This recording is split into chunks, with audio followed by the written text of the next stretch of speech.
ओम शांति। आज है 10 सितंबर 2022। सुनते हैं आज की साकार मुरली से मनन योग्य प्रश्न उत्तर। पहला प्रश्न है, ज्ञान की अविनाशी प्रारब्ध होते हुए भी कई बच्चों के पुण्य का खाता जमा होने के बजाय खत्म क्यों हो जाता है?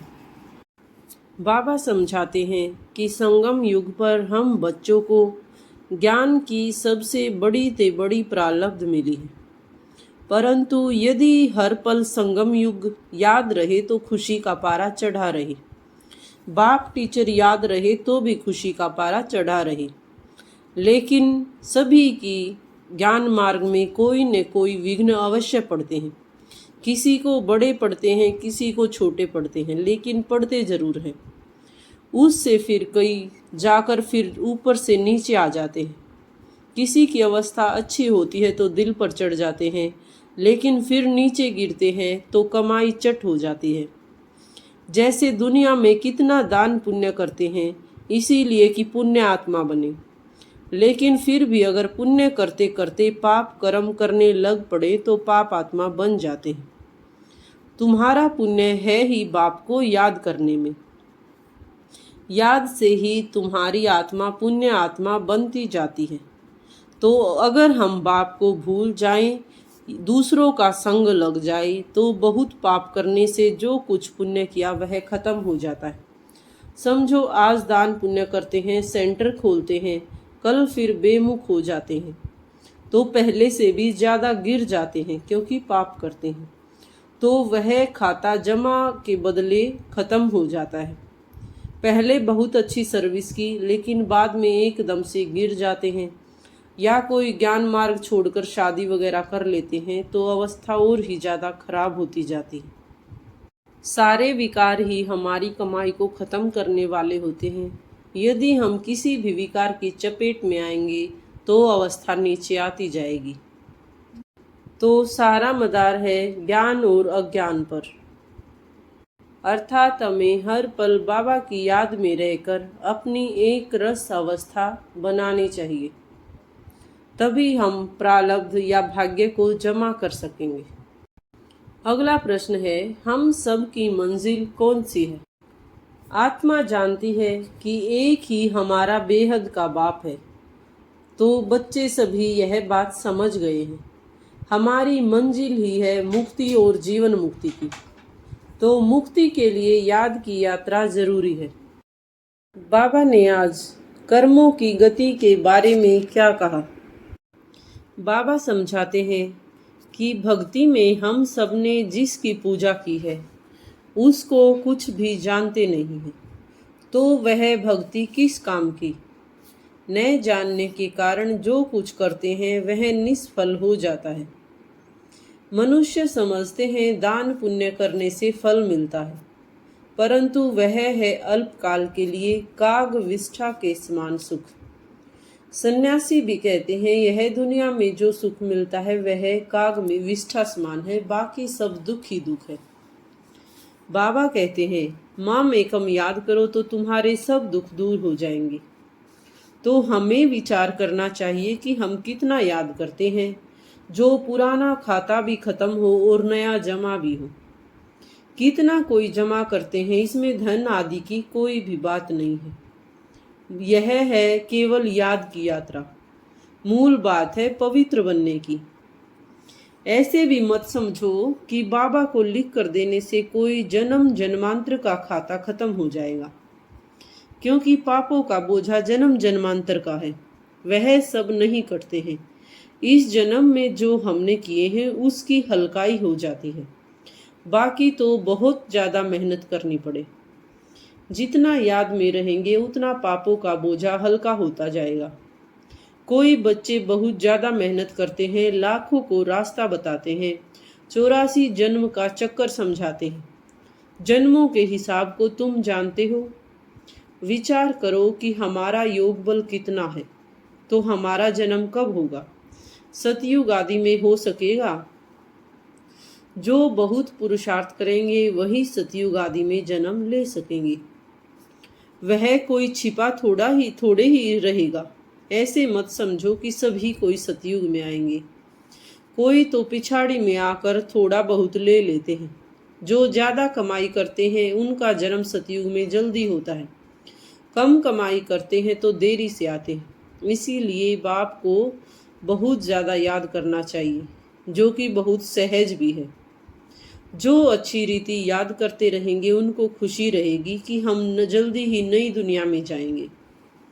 राजा बनना है तो प्रजा भी बनानी पड़े ना। प्रजा ही नहीं बनाएंगे तो राजा कैसे बनेंगे। यदि कोई सेंटर खोलते हैं तो उनकी भी बहुत कमाई होती है। जितना जितना मेहनत करते हैं उतना ही ऊंच पद मिलेगा। योगाभ्यास के द्वारा सर्विस कैसे कर सकते हैं? बाबा कहते हैं जो जितना सर्विस करेगा उतना ही उसका कल्याण होगा। तो योग करना भी सर्विस ही है, क्योंकि हम योग में सबको मनसा सकाश देते हैं। डायरेक्शन बाबा द्वारा मिलते रहते हैं कि कैसे याद करना है। यह बिंदी का राज भी बाबा ने अब समझाया है।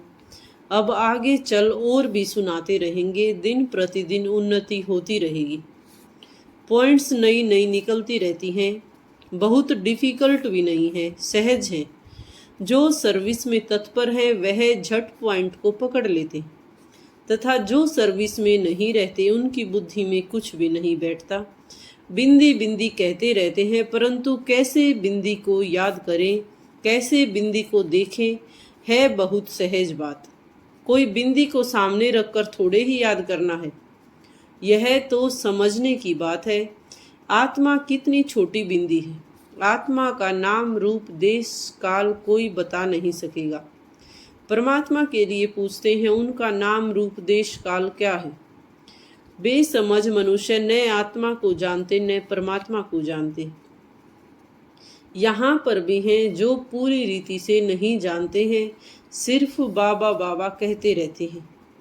तो नॉलेज कहाँ से सीखेंगे, क्योंकि कुछ भी सर्विस नहीं करते। योग बल में भी अभी तक कमज़ोर पड़े।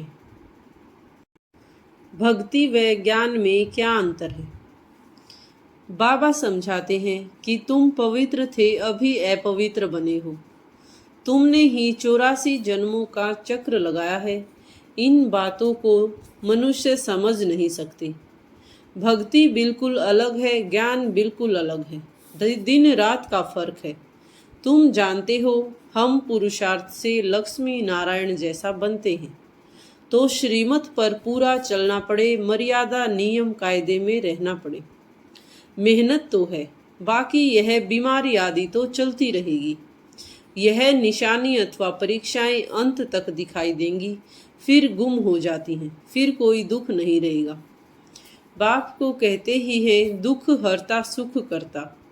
हे लिबरेटर, रहम करो। तो फिर सब दुख से छूट जाते हैं। दुख में ही मनुष्य बहुत सिमरन करते हैं। हे प्रभु, हे राम। दुख के टाइम सभी कहेंगे भगवान को याद करो, परंतु भगवान कौन है यह कोई नहीं जानते। सिर्फ कहेंगे गॉड फादर को याद करो, खुदा को याद करो। तुम बहुत अच्छी रीति जानते हो कि गॉड फादर हमारा बाप है। बाप ही सिखलाते हैं कि अपने को आत्मा समझ मुझ परमात्मा को याद करो। भक्ति मार्ग में ऐसे कहेंगे क्या कि अपने को आत्मा समझ बाप को याद करो। नहीं, कितने अथाह प्रकार की भक्ति है, लेकिन ज्ञान केवल एक ही है। समझते हैं भक्ति से भगवान मिलेगा, तो भक्ति कब से शुरू हुई, किसने ज़्यादा भक्ति की, यह किसी को भी पता नहीं है। तो क्या अभी तक 40,000 वर्ष भक्ति ही करते रहेंगे? कहाँ तक भक्ति करेंगे? अभी तुम जानते हो, इतना समय भक्ति चलती है और इतना समय ज्ञान चलता है। भक्तों को पता नहीं चलता, अर्थात हमें पता है 2,500 वर्ष ज्ञान के और 2,500 वर्ष भक्ति के होते हैं, लेकिन भक्तों को इन बातों का पता नहीं होता। तो उन्हों को समझाने के लिए हमें युक्तियाँ रचनी चाहिए। खुश नसीब आत्माएं कौन सी होती हैं? बाबा का आज का वरदान है, सदा खुशी की खुराक खाने वाले और खुशी बांटने वाले खुश नसीब बेफिक्र भव। ब्राह्मण जीवन की खुराक खुशी है। जो सदा खुशी की खुराक खाने वाले और खुशी बांटने वाले हैं वही सच्चे खुश नसीब हैं। उनके दिल से यही निकलता है कि मेरे जैसा खुश नसीब और कोई नहीं। भले सागर की लहरें भी डुबोने आ जाएं तो भी फिक्र नहीं, क्योंकि जो योग युक्त है वह सदा ही सेफ है। इसीलिए सारे कल्प में इस समय ही आप बेफिक्र जीवन का अनुभव करते हो। सतयुग में भी बेफिक्र होंगे, लेकिन वहाँ पर ज्ञान नहीं होगा। तो हमारी संगम युग की जीवन ही बेफिक्र बादशाह के जीवन है, क्योंकि इस समय हमें सारी सृष्टि चक्र की नॉलेज है और बाबा हमारे पास है। आज का स्लोगन है, सहज पुरुषार्थी बनना है तो सर्व की दुआओं से स्वयं को भरपूर करो। आज की मुरली से स्वमान है, मैं ज्ञानी व योगी आत्मा हूँ। मैं बेहद खुश नसीब आत्मा हूँ। धन्यवाद। ओम शांति, ओम शांति, ओम शांति।